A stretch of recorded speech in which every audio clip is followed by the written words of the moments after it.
គណៈប្រតិភូជាន់ខ្ពស់សភាដឹកនាំដោយសម្ដេចរដ្ឋសភាធិបតីខុនសូដារីបានអញ្ជើញដល់ទីក្រុងប៉េកាំងនៃសាធារណរដ្ឋប្រជាមានិតចិនដោយសុវត្ថិភាពក្នុងការចូលរួមកិច្ចប្រជុំថ្នាក់ដឹកនាំពិភពលោកស្ដីពីស្ត្រី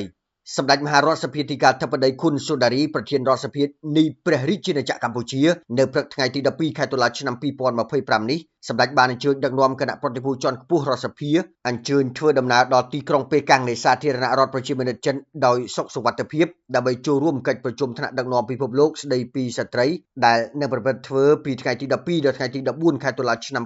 2025នេះអញ្ជើញទទួលដំណើរគណៈប្រតិភូជាន់ខ្ពស់រដ្ឋសភាកម្ពុជានៅអាកាសយានដ្ឋានអន្តរជាតិទីក្រុងប៉េកាំងមានថ្នាក់ដឹកនាំជាន់ខ្ពស់សភាតំណាងប្រជាជនចិនទូទាំងប្រទេសនិងលោកជំទាវបណ្ឌិតសឿងរតចាវីឯកអគ្គរដ្ឋទូតវិសាមញ្ញនិងពេញសមត្ថភាពនៃព្រះរាជាណាចក្រកម្ពុជាប្រចាំសាធារណរដ្ឋប្រជាមានិតចិននិងសហការីនៅប្រលានយន្តហោះអន្តរជាតិទីក្រុងប៉េកាំងលោកជំទាវហូវិនអគ្គនាយករងកិច្ចការបរទេសនៃសភាតំណាងប្រជាជនចិនបានសម្ដែងនៅកិច្ចស្វាគមន៍យ៉ាងរាក់ទាក់កក់ក្ដៅជាទីបំផុតចំពោះសម្ដេចប្រធាននិងបានវិយតម្លៃខ្ពស់ចំពោះវត្តមានរបស់សម្ដេចប្រធាននៅក្នុងកិច្ចប្រជុំថ្នាក់ដឹកនាំកម្ពុជាស្ត្រីថាពិតជាមានសារៈសំខាន់និងមានតម្លៃធំធេងលោកជំទាវក៏ជម្រាបជូនសម្ដេចប្រធានអំពីកម្មវិធីសំខាន់ៗដែលសភាតំណាងប្រជាជនចិនបានរៀបជូនសម្ដេចប្រធានរដ្ឋសភាធិបតីនៅក្នុងនោះមានការអញ្ជើញថ្លែងសន្ទរកថានៅក្នុងកិច្ចប្រជុំពេញអង្គនៃកិច្ចប្រជុំថ្នាក់ដឹកនាំកម្ពុជាស្ដីពីស្ត្រីជំនួបពិភាក្សាការងារទ្វេភាគីជាមួយឯកឧត្តមចាងលូជីប្រធានសភាតំណាងប្រជាជនចិន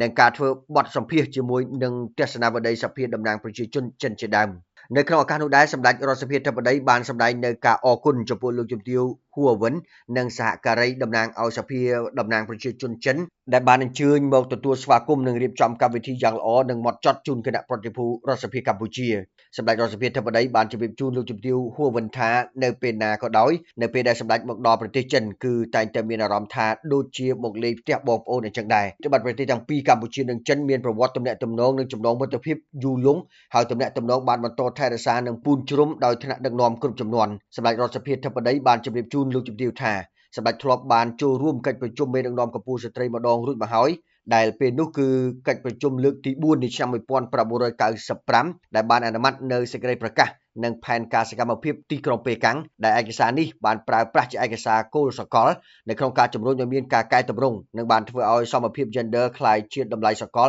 និងអតិភិប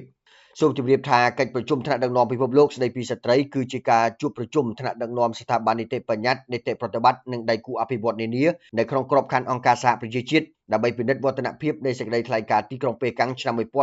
1995ដែលជាមូលដ្ឋានគ្រឹះនិងប្រព័ន្ធស្តង់ដារជាសកលសម្រាប់ជំរុញសមភាព gender បង្កើនភាពអង់អាចដល់ស្ត្រីនិងការការពារសិទ្ធិរបស់ស្ត្រីនិងក្មេងស្រីទូទាំងពិភពលោកកិច្ចប្រជុំដ៏សំខាន់នៅឆ្នាំនេះប្រារព្ធឡើងក្រោមមូលបត្រស្ដីពីអនាគតរួមគ្នាតែមួយដំណើរការថ្មីនិងល្បឿនសម្រាប់ការអភិវឌ្ឍស្ត្រីលើគ្រប់វិស័យក៏ដូចជាការពង្រឹងការគាំទ្រនិងបន្តការបដិញ្ញាចិត្តជាថ្មីផ្នែកនយោបាយនៅកម្រិតខ្ពស់បំផុតសម្រាប់ការអនុវត្តពេញលេញប្រកបដោយប្រសិទ្ធភាពនិងពន្លឿនការអនុវត្តការសម្រេចឲ្យបាននូវសមភាព gender និងការផ្ដល់ភាពអង់អាចដល់ស្ត្រីនិងក្មេងស្រីនិងគោលដៅជាក់លាក់ស្ដីពី gender